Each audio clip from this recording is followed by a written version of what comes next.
નમસ્કાર. વિશેષ ન્યૂઝમાં હું દિનેશ સિંધવ. મારી જોડે હેમંત ખવા બેઠા છે અને એમની હિંમત છે કે જ્યારે પ્રજાના હિતમાં વિધાનસભામાં બોલવાની જરૂર લાગે ત્યારે બોલે છે, મક્કમતાથી બોલે છે.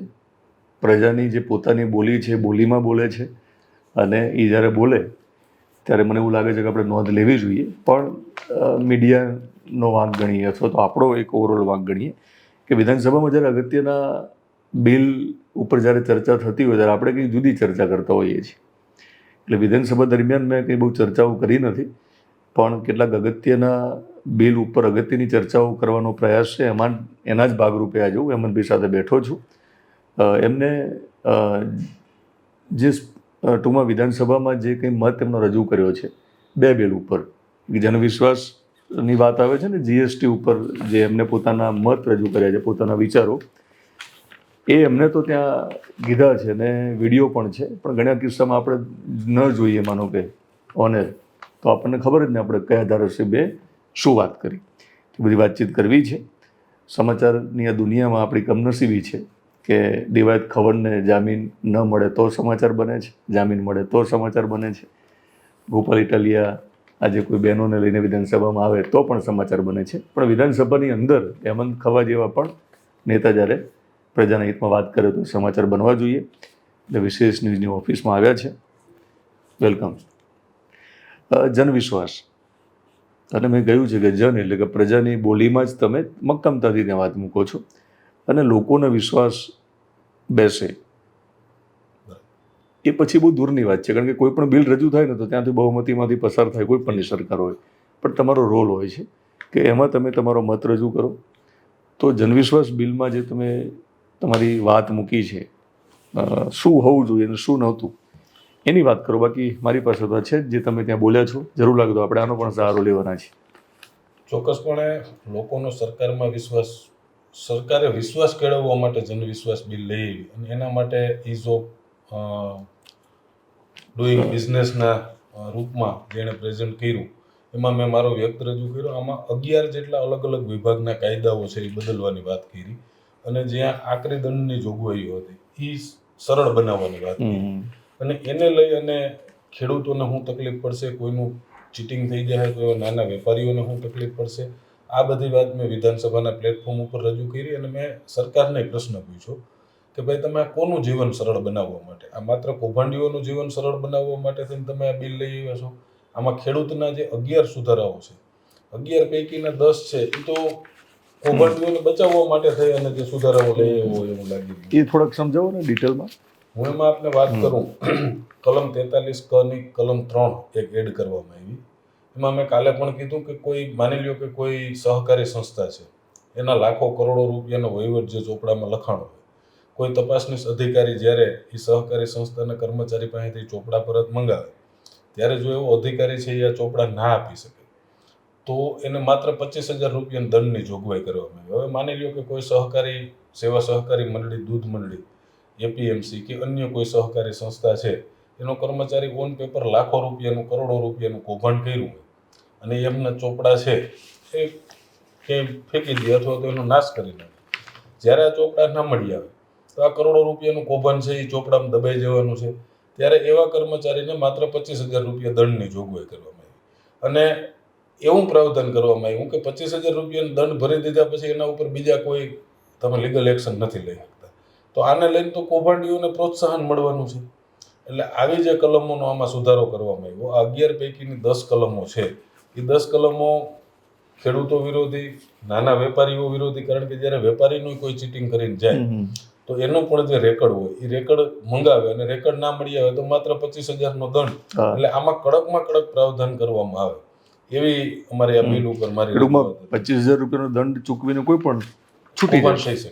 એટલે છટકબારી છે. છટકબારી ખૂબ મોટી. અને સૌથી મોટી દુઃખની વાત દિનેશભાઈ એમાં એ રહી કે મંત્રીશ્રીએ જ્યારે આ બિલ રજૂ કર્યું ત્યારે એની શરૂઆતની સ્પીચમાં બિલ મૂકતા પહેલા મંત્રીશ્રીનું પ્રવચન હોય. મંત્રીશ્રીએ એવું કીધું કે કોઈ નાની નાની ભૂલો કરે અને જેને ખૂબ કોર્ટ કચેરીના ધક્કા ખાવા પડતા હતા એમાં સરળતા થાય. એટલે હવે મંત્રીશ્રીને ધ્યાને મને એક એ વાત ના સમજાણી કે સરકારના ધ્યાને આવી ગંભીર બાબત કેમ ના આવી. બહુમતીને જોરે વટહુકમ લઈ આવ્યા. વટહુકમ લઈ આવ્યા પછી 6 મહિના સુધી એમાં એક પણ કામગીરી નથી થઈ. એક પ્રોસેસ હોય છે કે સરકારને જ્યારે સત્ર ના હાલતું હોય ત્યારે કોઈ બાબતની તાકીદની જરૂરિયાત લાગે તો એ વટહુકમ દ્વારા એને કાયદો બનાવી શકે, પરંતુ એ 6 મહિનાની અંદર વિધાનસભામાં એને મંજૂર કરાવવાનું હોય. તો વટહુકમ લઈ આવ્યા ત્યાંથી લઈ અને જ્યાં સુધીમાં કાયદો બન્યો, આ 6 મહિનામાં કંઈ કામગીરી તો કરી નથી. એટલે આ કારણે વટહુકમ લઈ આવ્યા એ પણ એક સંશોધનનો વિષય છે. મને સૌથી વધુ રસ એ બાબતમાં પડ્યો કે સરકારને આવો ઇમરજન્સીમાં વટહુકમ લઈ આવવાની જરૂર ન પડી. શું જવાબ મળ્યો તમને? હજી કારણ કે જે વિધેયક આવ્યું ત્યારે અમારા ધ્યાનમાં આ બાબત આવી. વિધેયક આવ્યા પછી 3 દિવસ સુધી સતત સત્ર ચાલુ હતું. પણ સંશોધનનો વિષય સૌથી મોટો આમાં એ છે કે કોઈ જૂના કૌભાંડીઓને બચાવવા માટે તો આ બિલ લઈ આવવામાં નથી આવ્યું ને, કારણ કે જે પ્રમાણેની છૂટછાટો આ બિલમાં દેવામાં આવી છે એ જોતા એવું લાગે કે આને પાછલી તારીખથી પણ તમે અમલમાં લઈ આવી. માની લો કોઈ 5 વર્ષ પહેલા ગુનો કર્યો તો એને પણ આ કાયદાની હેઠળ તમે એને મુક્ત કરી શકો. આવા જે પ્રાવધાન કરવાની વાત છે એ સંશોધનનો વિષય છે કે ભાઈ જૂના કોઈ એમના મળતિયાઓને સરકાર દ્વારા બચાવવા માટે તો આ બિલ લઈ આવવામાં નથી આવ્યું ને. વટહુકમ જે લઈ આવ્યા વચ્ચેના ગાળામાં શું કાર્યવાહી થઈ છે એ સંશોધનનો વિષય છે. હું ટાઈમ દઈને ચોક્કસ આમાં સંશોધન કરીશ અને મારા ધ્યાને આવશે તો પત્રકારો સમક્ષ અને ખુલ્લું જનતા સમક્ષ અમે ખુલ્લું મૂકીશું. હાલ કદાચ તમે નામ ન લઈ શકો, હું સમજુ ત્યાં સુધી, પણ એટલે કઈ બાબતમાં કૌભાંડ થયા છે કે જેમાં તમારું સંશોધન ચાલુ છે કે કદાચ એમના બચાવ માટે? હું એવું માનું છું કે સમગ્ર ગુજરાતના સેવા સહકારી વિભાગની ઘણી બધી સહકારી મંડળીઓમાં ખૂબ મોટા પાયે કૌભાંડો થયા છે, અલગ અલગ એપીએમસીમાં પણ. તમે હું માનો કે છેલ્લા ઘણા લાંબા સમયથી આ વિપક્ષ મુક્ત ગુજરાત અત્યારે છે, અને વિપક્ષ મુક્ત ગુજરાત હોવાને કારણે પાછલા સમયની અંદર ઘણી બધી બાબતો એવી છે. તમે માની લો કે ઘણી એપીએમસી એવી છે કે ત્યાં વિરોધ પક્ષનો કોઈ સભ્ય જ નથી. એટલે જે એક જ વિચારધારાના માણસો બેઠા છે. આપણે અવારનવાર અન્ય પત્રકારો પાસેથી કે જાહેર લોકો પાસેથી સાંભળતા હોય કે તમારે ગુલદસ્તો બનાવવો હોય તો એમાં અલગ અલગ ફૂલ જોઈએ, એમાં ગુલાબનું ફૂલ હોય તો ભેગું ચંપાનું ફૂલ એ જોઈએ, બીજા અન્ય ફૂલો પણ જોઈએ તો એ દીપી ઉઠે. એમ માની લો કે જે આ સંસ્થાઓ છે એમાં એક જ વિચારધારાના લોકોની જે પકડ છે એન કેન પ્રકારે એણે જે પકડ મેળવી લીધી છે એને લઈને એણે કોઈ કૌભાંડો કર્યા હોય અને એ કૌભાંડોને દબાવી દેવા કે એને મુક્ત કરી દેવા માટેનો આ વટહુકમ તો નથી. એ પણ સંશોધનનો વિષય છે. મેં જેમ કીધું એમ એ ખાસો ટાઈમ. કેવા કૌભાંડો થયા છે? કૌભાંડો મેં કાલે ગૃહ સમક્ષ કીધું, મેં જામજોધપુર તાલુકાનું કીધું. જામજોધપુર તાલુકામાં 10 સેવા સહકારી મંડળીઓ મેં નામ સાથે કીધું. માંડાસણ હોય, પાટણ હોય, રબારિકા હોય, શેઠવડાળા હોય, નંદાણા હોય, આવી 10 મંડળીઓ. આ 10 મંડળીઓની અંદર એના જે મંડળી સેવા સહકારી મંડળીના મંત્રીઓ હોય એ મંત્રીઓ દ્વારા કૌભાંડ થયા, એનો ભોગ ખેડૂતો બન્યા. હવે કાયદાની એટલી બધી આટી ઘૂંટિયામાં છે કે તમે કૌભાંડ એનું સાબિત થઈ જવા છતાં પણ કાંઈ નથી કરી શકતા. હું અગાઉ પણ વિધાનસભાના સત્રમાં મારી એક એવી રજૂઆત હતી કે આના માટે કોઈક સખત કાયદો લઈ આવવામાં આવે. આજે તમે માની લો કે તમે તમારી ઘરની વાડીએ મગફળીનું ઉત્પાદન કર્યું અને કોઈ વેપારી તમારી પાસે તમારી વાડીએ આવી અને મગફળી ખરીદી છે. જનરલી અત્યારે એપીએમસીઓ છે પણ હજી 30-40% વર્ગ એવો છે કે જે પોતાના ખેતરેથી કે વાડીએથી સીધો માલ વેચતો હોય. એ તમને સ્થળ ઉપર કાચી ચીઠ્ઠી બનાવી દે, એ જ તમારી પાસે આધાર હોય. અને એ વેપારી છે અમુક તમારું કરોડો રૂપિયાની ફ્રોડ કરી નાખે. તમે એ કાચી ચીઠ્ઠી લઈ અને પોલીસ ફરિયાદ કરો તો એ વેપારી ઉપર ગુનો નથી લાગતો. હવે તમારી પાસે માલ લઈ ગયા, ખેતરમાં તમારી પાસે સીસીટીવી ફૂટેજ પણ ના હોય, એનું ઓડિયો રેકોર્ડિંગ તમે આપો તો પણ ઓડિયો રેકોર્ડિંગને પણ આ લોકો એવિડન્સમાં લેતા નથી. એટલે આવા જે કૌભાંડો થતા, આવા મંત્રીઓ જે કૌભાંડો કરે છે એના ઉપર, કારણ કે ગુનાની મોડસ ઓપરેન્ડી ચેન્જ થઈ છે. તો જે પ્રમાણેના ગુનાઓ બનતા જાય છે એ ગુનાઓ રોકવા માટેના કાયદા લઈ આવવા જોઈએ. હું એવું માનું છું કે જૂના જમાનામાં સહકારી ક્ષેત્ર ઉપર લોકોનો ખૂબ વિશ્વાસ હતો. એ આજે છેલ્લા 20-25 વર્ષની અંદર એ વાત એવી કે સેવા સહકારી મંડળી સાથે, અને ખાસ કરીને સૌરાષ્ટ્ર, ઉત્તર ગુજરાત, દક્ષિણ ગુજરાતના લોકોને હજી વિશ્વાસ છે, ત્યાં પારદર્શક રીતે વહીવટ હાલે છે. પણ ખાસ સૌરાષ્ટ્રની વાત કરું તો સૌરાષ્ટ્રની મોટા ભાગના જિલ્લાઓમાં ખૂબ કૌભાંડો થયા, ખૂબ ખેડૂતો આનો ભોગ બન્યા. આજે સહકારી ક્ષેત્રને લોકો છે એ એક અલગ નજરથી જોતા સૌરાષ્ટ્રમાં થઈ ગયા. ત્યારે એક સૌરાષ્ટ્રવાસી તરીકે મારી આ માંગ હતી કે આ કાયદા વધુ કડક બનાવવામાં આવે અને જે આવી જોગવાઈઓ ક્યાંય નથી એમાં કડકમાં કડક જોગવાઈ કરવામાં આવે. એટલે તમે આમાં પૂછ્યું જ છે કે 25,000 આપીને આ છૂટી શકે, બરાબર? જૂના રેકર્ડ ગુમ કરીને શંકાનો લાભ લઈને હોદ્દેદારો, કર્મચારીની તમે ખેડૂતો સાથે છેતરપિંડીની વાત કરી છે. અત્યાર સુધી આપણે ઘણી બધી વાત કરી, એને લઈને તમે જે કાલ રજૂઆત કરી એમાં કશું ચૂકી ગયા હોય તો તમે ધ્યાન દોરી શકો. મારી એક રજૂઆત મંત્રીમંડળ સમક્ષ એ હતી કે જ્યારે જ્યારે કૌભાંડ થાય ત્યારે સરકારના પ્રવક્તાઓ કે મંત્રીઓ આવી અને પ્રેસ મીડિયામાં નિવેદન દેતા હોય, પ્રેસ રૂમમાં તમે હાજર હોવ, એક પણ ચમરબંધીને છોડવામાં નહીં આવે, દરેક કૌભાંડીઓને જેલ ભેગા કરવામાં આવશે, ત્યારે મેં અહીંયા ગૃહ સમક્ષ આ વાત મૂકી કે મને તો ચિંતા એ વાતની થાય છે કે કોક માણસ 10 કરોડ રૂપિયાનું કૌભાંડ કરીએ ત્યારે પ્રવક્તા મંત્રી આવીને શું કહે કે ભાઈ ફલાણા ભાઈએ 10 કરોડનું કૌભાંડ કર્યું છે, એને અમે 25,000 રૂપિયાનો દંડ કરીએ છીએ. તમે નિવેદન શું આપશો એની મને ચિંતા થાય છે, કારણ કે જે પ્રમાણેનો કાયદો આવે છે એ કાયદા પ્રમાણે તો જેલની સજાની જોગવાઈ એમાં ખતમ કરવામાં આવે છે. તો આ કાયદો આવી જાય તો જે આ ચમરબંધીને છોડવામાં નહીં આવે ને આવા જે નિવેદનબાજ નેતાઓ છે એ શું નિવેદન આપશે એની મને ચિંતા થાય છે. એટલે એ અમે ધ્યાન દોર્યું અને ખાસ કરીને આમાં જે ઓબીસી, એસસી, એસટી અને મહિલાઓને જિલ્લા સ્તરની અને રાજ્ય સ્તરની જે સહકારી સંસ્થાઓ છે એમાં જેમ એક સેવા સહકારી મંડળીની અંદર એક એસસી સીટ અનામત હોય એ રીતે એ અમૂલ ફેડરેશન હોય કે અન્ય કોઈ મોટી ડેરી હોય કે સહકારી સંસ્થાઓ જે રાજ્ય કક્ષાની છે, જીએસસી બેંક હોય, ડિસ્ટ્રિક્ટ કોઓપરેટિવ બેંકો છે અલગ અલગ જિલ્લાની, એ દરેક જિલ્લાની અંદર એક મહિલા માટેની અનામત સીટ હોય. ઓબીસીનું જે પ્રતિનિધિત્વ સરકારે પંચાયત ધારામાં કે પંચાયત રાજ્યમાં જે અનામત આપી છે એ ઓબીસી અને એસસી એસટીનું પ્રતિનિધિત્વ વધે, કારણ કે મહાત્મા ગાંધીના વિચારો એવા હતા કે ભારતનું હૃદય ગામડામાં વસે છે અને જ્યાં લગી ગામડાનો છેવાડાનો માણસ છે એના જીવન ધોરણમાં આપણે સુધારો નહીં લઈ આવીએ ત્યાં સુધી આ દેશ સાચી રીતે આઝાદ થયો હું નહીં માની. તો આવા નાના માણસોના ઘર સુધી જો સહકારી ક્ષેત્રનો ફાયદો લઈ જવો હોય તો એને આમાં એની હિસ્સેદારી વધે એના પ્રયત્નોના ભાગ રૂપે જેમ પંચાયતમાં અનામત પ્રથા લાગુ કરી એવી અનામત પ્રથા છે એ સહકારી કાયદામાં લઈ આવવી જોઈએ અને મહિલાઓનું રિઝર્વેશનની કેટેગરી વાઇઝ કરી અને એમને પણ આમાં જગ્યા મળવી જોઈએ.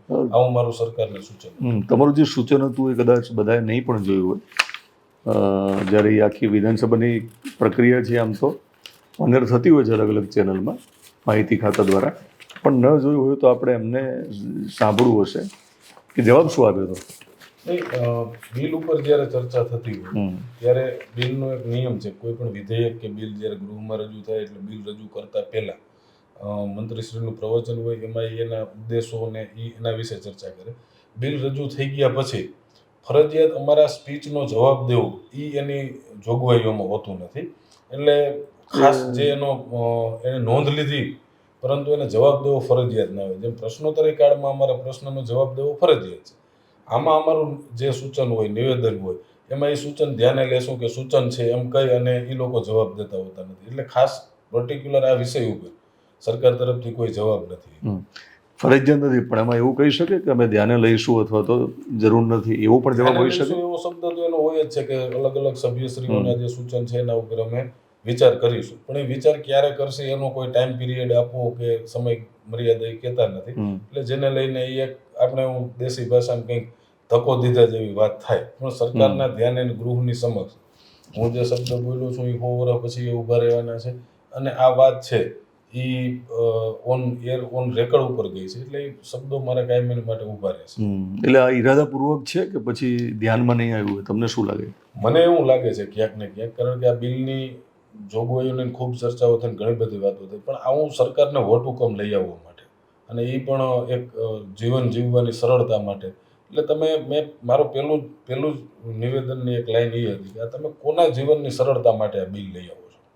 આપણે કોઈ કામ કરીએ તો એનો એક હેતુ હોય કે આ હેતુ માટે, તો જ્યારે આ બિલ તમે લઈ આવો છો તો એ કોના જીવન જીવવાની સરળતા? આમાં ખેડૂતોને શું ફાયદો થવાનો છે? જે તમે કાયદો હળવો કરો છો એનાથી તો કૌભાંડીઓને જ ફાયદો થવાનો છે. હું એમ કહું છું કે એમાં તમારે 10 વર્ષની જેલની સજા નાખવી. બિલકુલ. બીજી એક વાત આમાં લઈ આવ્યા, એક અધિકારીઓને અમાપ સત્તા દઈ દેવાની વાત હતી. આ કાયદામાં કલમ 149 ની વાત કરવામાં આવી. 149 ની કલમ શું છે દિનેશભાઈ, એ ખૂબ સમજવા જેવી છે કે રાજ્ય સરકારને સત્તા આપવામાં આવી કે આવું કોઈ પણ ગુનો હોય તો એ માંડવણ કરવા માટે એક અધિકારીને રાજ્ય સરકાર છે એ નિયુક્ત કરી શકે. માની લો કે કોઈ 100 કરોડ રૂપિયાનું કૌભાંડ કોઈએ કર્યું તો એ માંડવણ કરવાની સત્તા કે એ કેસ હલાવવાની સત્તા અત્યાર સુધી કોર્ટમાં હતી. હવે રાજ્ય સરકાર જ્યારે એક અધિકારીને અધિકૃત કરે, સ્વાભાવિક છે રાજ્ય સરકાર એમના ફેવરના અધિકારીને જ અધિકૃત કરવાના છે. હવે એ અધિકારીને ગુનો માંડવણ કરવાની સત્તા એ 100 કરોડનું કૌભાંડ છે તો મિનિમમ આ કાયદામાં એવી જોગવાઈ હોવી જોઈએ કે 100 કરોડનું કૌભાંડ કે 1 કરોડનું કૌભાંડ એના ડબલ, એટલે 100 કરોડનું કોઈ કૌભાંડ કર્યું હોય તો મિનિમમ તમે 200 કરોડ રૂપિયા એની પાસેથી પરત લઈ, એ પણ એક સમય મર્યાદા. પરત લઈ અને તમે ગુનો માંડવણ કરી શકો. હવે આ કાયદા મુજબ અધિકૃત અધિકારીને અમાપ સત્તાઓ આપી દેવામાં આવી. કોઈનું 100 કરોડ રૂપિયાનો ગુનો હોય તો 1 કરોડ રૂપિયા ભરાવી અને એ ગુનો માંડવણ કરી શકે એવી અધિકારીને સત્તા દેવામાં આવી. હું એવું નથી કહેતો કે રાજ્ય સરકારનો આની પાછળનો ખરાબ હેતુ છે, પણ તમે જે અધિકારીને એમાં રિક્રુટ કરવાના છો, આ કાયદો બની ગયો છે, આનો દરેક અધિકારી છે એ ગલત ઉપયોગ કરવાના જ છે. અને જે કૌભાંડીઓ હોય એ આ કાયદાની છટકબારી ગોતી લેવામાં ખૂબ હોશિયાર હોય. સ્વાભાવિક છે, અમે તો થોડો અભ્યાસ કર્યો, પરંતુ જે કૌભાંડીઓ છે એ તો આનો એક એક અક્ષરશ અભ્યાસ કરશે. આમાં ક્યાં છટકબારીઓ છે, ક્યાં અધિકારીનું રિક્રુટમેન્ટ થયું, અને ત્યારબાદ એ અધિકારી છે એની સાથે માંડવણ કરી લે, પછી આગળ એની ઉપર કોઈ કાયદાકીય કાર્યવાહી થઈ ના શકે આવી જોગવાઈ રાખવામાં આવી. માની લો કોઈ અધિકારી ઉપર એવું નથી થઈ શકતું કે ભાઈ એક અધિકારી એની સાથે માંડવણ કરી લીધું તો તમે હાઈકોર્ટમાં રીટ કરી શકો. હવે આ અધિકારી છે એ તો એની સાથે 1 કરોડ રૂપિયા લઈ અને એનું 100 કરોડનો ગુનો માફ કરી દે, અથવા તો આજે એણે 100 કરોડનું કૌભાંડ કર્યું અને 10 વર્ષ પછી પાછા એની પાસે 1 કરોડ રૂપિયા ભરાય, એટલે સમય મર્યાદા રાખવામાં નથી એવી અને મિનિમમ રકમ રાખવામાં નથી. એટલે આ જે પ્રાવધાનો છે એ સરકાર ઉપર શંકા ઉપજાવે એવા 100% છે. અને એના માટે થઈ અને મેં જરૂરી રેકોર્ડ મંગાવવા માટે પણ આજે પણ મેં અલગ અલગ વિભાગોને પત્રો દ્વારા એમની પાસે માહિતી મંગાવી છે. અને માહિતી મળતા એમાં અમે ચોક્કસપણે અતારાંકિત પ્રશ્નો સ્વરૂપે અમે સરકાર પાસેથી માહિતી માંગશું. અને ખૂબ અભ્યાસ કર્યા પછી આ એક લાંબો સંશોધનનો વિષય છે, એટલે 6-8 મહિના સંશોધન કર્યા પછી અમે આમાં ચોક્કસ ક્યાંય આગળ ચોક્કસ તમે સંશોધન કરશો, જ્યાં જરૂર લાગે અમારા માધ્યમની, તો બેસીને આપણે લોકો સુધી સાચી વાત લઈ જશું. તો આમ આદમી પાર્ટીના ધારાસભ્ય હેમંતભાઈનું બહુ સ્પષ્ટ માનવું છે કે જે લોકોએ કૌભાંડ કર્યું, કરોડપતિ બની ગયા અને પછી મહેલમાં જતા રહ્યા, એ લોકોને જેલમાં ન જવું પડે એની છટકબારી માટે જે વટહુકમ લાવીને જે આખું બિલ રજૂ કરાયું છે, પસાર થયું છે, એને લઈને એમનું આપણું ધ્યાન દોર્યું છે. હવે ભાજપ સરકારની જવાબદારી છે કે આક્ષેપ જો ખોટો હોય તો એમને પણ અમારા માધ્યમ સમક્ષ આવીને પોતાની વાતો મૂકવી જોઈએ. એટલે હું માનું છું કે આ સંશોધન એમનું ચાલુ રહેવાનું છે અને જન સુધી પહોંચવાની વાત છે. અને એમને કહ્યું છે કે 2027ની જે ચૂંટણી આવે એ પહેલાં લગભગ એનું સંશોધન પૂરું થાય અને ત્યાં સુધીમાં જો લોકો સામે સાચી વાત આવશે. કારણ કે સહકારી ક્ષેત્ર એવું છે કે જ્યારે કોંગ્રેસ ગુજરાતમાં ખતમ થઈ તો હું એવું માનું ત્યાં સુધી અમિત શાહ અને નરેન્દ્રભાઈએ જે રીતે સહકારી ક્ષેત્રમાં પગ પેસારો કર્યો અને સહકારી ક્ષેત્રમાં કબજો જમાવ્યો, એ પછી જે પાયો હતો કોંગ્રેસનો મૂળ પાયો એ એમને નબળો કર્યો અને પછી આખી જે ભાજપની ઇમારત બની છે. તો સહકારી ક્ષેત્રમાં જ છટકબારી આપવા માટે એક ષડયંત્ર હોઈ શકે એવો એમનો આક્ષેપ છે, એમાં મને દમ લાગે છે. આમ છતાં સંશોધનનો વિષય છે, ફરી મળીશું. અને વિશેષ ન્યૂઝમાં અમારી વિશેષ રજૂઆત તમને પસંદ હોય, મેં કહ્યું છે ને કે અમે વિશેષ રીતે અમારી વાત મૂકવા ટેવાયેલા છીએ. વિધાનસભા સત્ર ચાલુ હતું ત્યારે સમાચાર ઘણા બધા લીધા હશે, પણ કેટલીક વસ્તુ ચૂકી જતા હોઈએ છીએ અને મહત્ત્વના સમાચાર ક્યાંક દબાઈ જતા હોય છે અથવા તો છૂટી જતા હોય છે. પણ અમે આ જ સમયગાળા દરમિયાન અમે વિશેષ રીતે એની રજૂઆત કરવા માટે ટેવાયેલા છીએ. તો અમારી રજૂઆત તમને પસંદ હોય તો વિશેષ ન્યૂઝને તમે સબસ્ક્રાઈબ કરશો, યુટ્યુબ ચેનલમાં જોતા હોય તો, ઇન્સ્ટાગ્રામ અને ફેસબુક પેજમાં જોતા હોય તો અમને ફોલો કરશો.